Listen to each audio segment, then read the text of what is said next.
नगर से कुछ दूरी पर एक छोटा सा गांव था।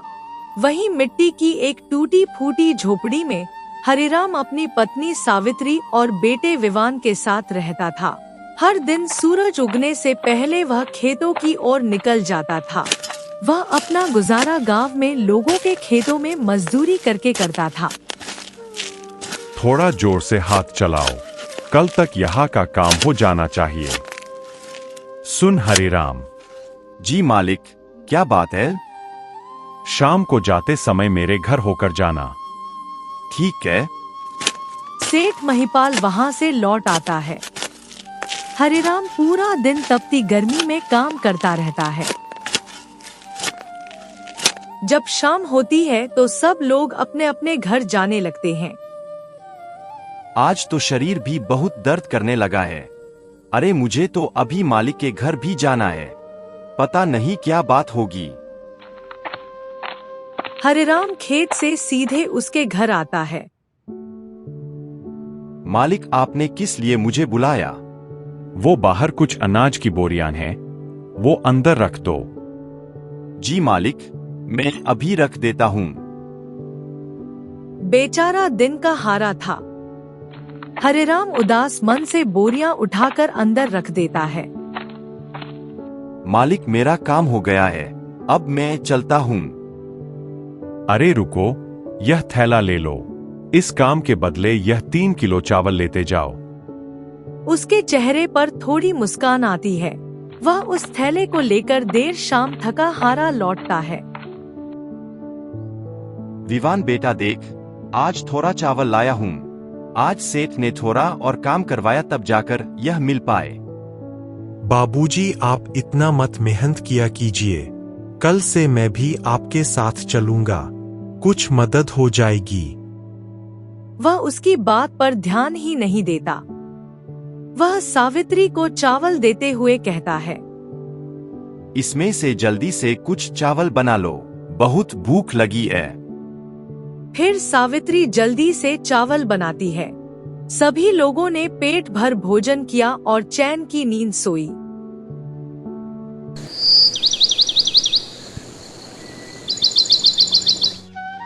सावित्री, अगर शाम का खाना बचा हुआ हो तो दे दो। काम करते करते जल्दी भूख लग जाती है। वो बनाए हुए चावल तो शाम को ही खत्म हो गए थे। बताओ तो बचे हुए चावल बना दूं? नहीं, रहने दो, फिर मुझे जाने में देर हो जाएगी। आज बचा हुआ सारा काम खत्म करना है। वह खेत में काम करने जाता है। कुछ देर बाद सेठ महिपाल आ जाता है। आज कैसे भी करके इस खेत का काम हो जाना चाहिए, नहीं तो सबकी इस महीने की एक एक दिन की पगार काट लूंगा। आज आराम करने का समय नहीं मिलेगा। मालिक, आप तनिक भी चिंता ना करें, हम आज पूरा काम कर लेंगे। बस थोड़ा पानी रखवा दो खेत में। हरिराम सुबह से लेकर दोपहर तक बिना रुके खेत में काम करता रहा। उसका शरीर जवाब दे गया। दोपहर की धूप में बेहोश होकर गिर पड़ा। अरे इसे क्या हुआ? लगता है गर्मी की वजह से बेहोश हो गए। इनको जल्दी से उठाकर छाया में ले चलो। वे उसे उठाकर पेड़ के नीचे लिटाते हैं और उसके मुंह पर पानी छिड़कते हैं। कुछ मिनट बाद हरिराम को होश आता है। अब कैसा लग रहा है? मैं तो ठीक हूँ, बस थोड़ा सा चक्कर आ गया। चलो, अब यह बचा हुआ काम आज शाम तक करना है, नहीं तो मालिक गुस्सा करेंगे। तीनों फिर से काम करने लगते हैं। हरिराम अपनी तबीयत की चिंता किए बिना काम करता रहा। मालिक, हमने वो सारा काम कर दिया है, अब कल क्या करना होगा? जब कल आओगे तो बता देंगे। और हाँ, जल्दी ही आना है सबको।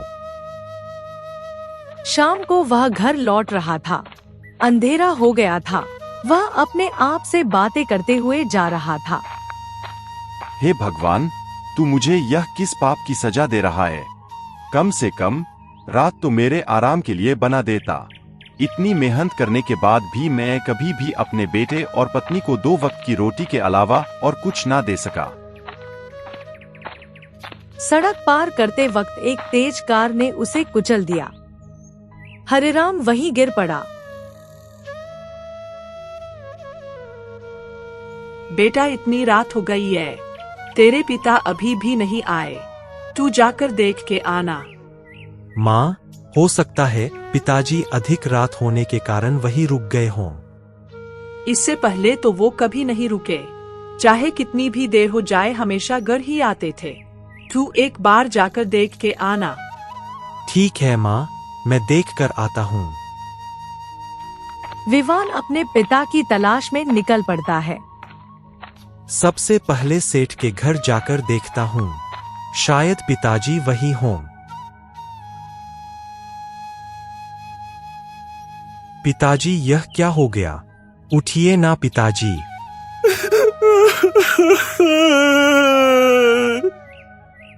माँ, देखिए पिताजी को क्या हो गया है। ये हमें छोड़कर नहीं जा सकते।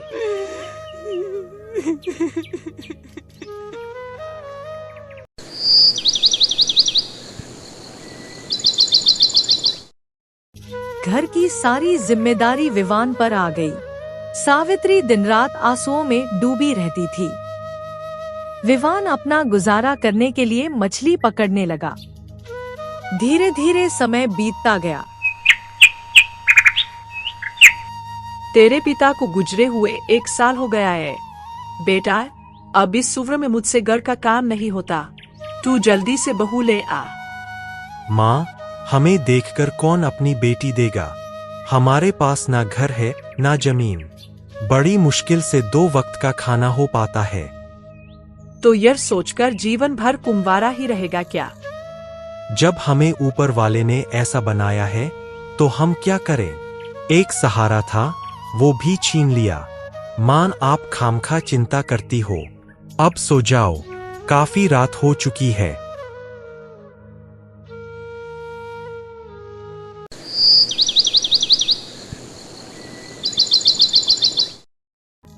आज घर में खाना बनाने के लिए लकड़ियां नहीं रही है, जंगल से लकड़ियां काट कर ले आओ। ठीक है, जा रहा हूँ। विवान जंगल में लकड़ियां काटने लगा। बाप रे, इन लकड़ियों को काटने में कितनी मेहनत लगती है। थोड़ी देर आराम कर लेता हूँ।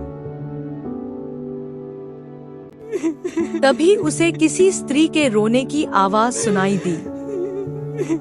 अरे, यह इतने घने जंगल में किसी स्त्री के रोने की आवाज कहाँ से आ रही है? वह आवाज का पीछा करता है। कुछ दूरी पर एक बेहद खूबसूरत लड़की रो रही थी। तुम रो क्यों रही हो? कौन हो तुम? तुम इस घने जंगल में अकेले क्या कर रही हो? मेरा नाम किरणमयी है। मेरे पिताजी बचपन में ही मुझे छोड़कर चले गए। हमें पालने के लिए मेरी माँ ने गांव के मुखिया से कर्ज लिया था। कुछ दिनों पहले मेरी माँ भी नहीं रही। अब वह कह रहा है, या तो तुम यह घर खाली कर दो या मुझसे शादी कर लो। मेरा इस दुनिया में कोई नहीं है, इसलिए मैं छुपते छुपाते यहाँ भाग आई। 2 दिन से भूखी हूँ। तुम्हारा इस जंगल में रहना सही नहीं। यहाँ तुम्हें जंगली जानवरों का खतरा है। तुम हमारे साथ घर चलो। किरणमयी विवान के साथ उसके घर आती है। तुम्हारे साथ यह सुंदर लड़की कौन है? विवान सारी घटना बताता है।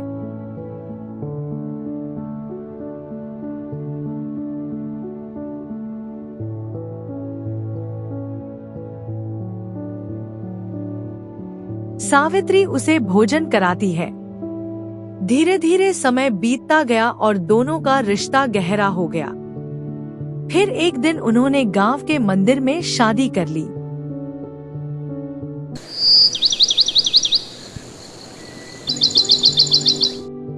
इतनी प्यारी पत्नी मिली है मुझे, मगर मैं उसे ठीक से कुछ दे भी नहीं पा रहा।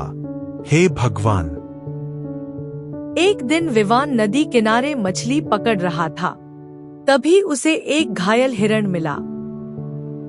अरे इस हिरण को किसने मारा? ठहर, मैं कुछ करता हूँ। विवान ने उसे पानी पिलाया और पत्तों से मरहम लगाया। अचानक हिरण चमकने लगा और एक देवी के रूप में बदल गया। घबराओ मत विवान, मैं तुम्हें कुछ नहीं करूंगी। हजारों सालों से इंसानों की दयालुता की तलाश में भटक रही थी। तुमने बिना स्वार्थ मेरी मदद की है। यह अंगूठी तुम्हें देती हूँ।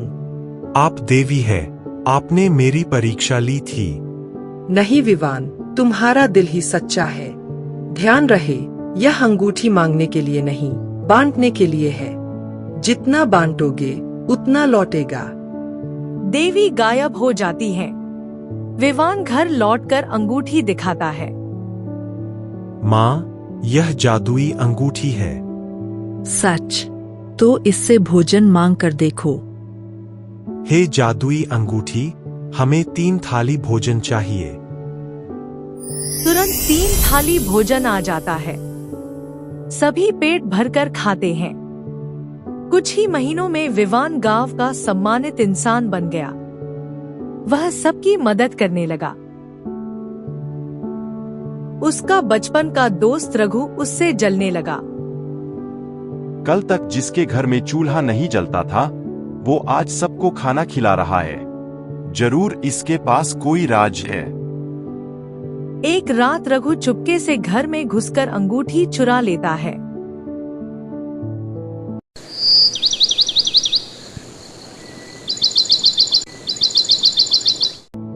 हे अंगूठी, मुझे एक बड़ा महल चाहिए। तुरंत उसका घर महल में बदल जाता है। लेकिन अचानक बिजली गिरती है और महल राख हो जाता है। देवी प्रकट होती है। रघु, यह अंगूठी केवल सच्चे मन वालों के लिए है। देवी माँ, माफ कर दो, मुझसे गलती हो गई। अगर पश्चाताप सच्चा है तो सेवा कर।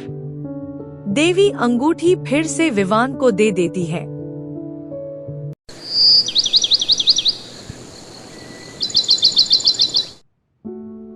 कुछ दिन बाद किरण में उदास बैठी थी। क्या हुआ किरण में? मैं वो नहीं हूँ जो तुम समझते हो। एक राज्य की राजकुमारी थी।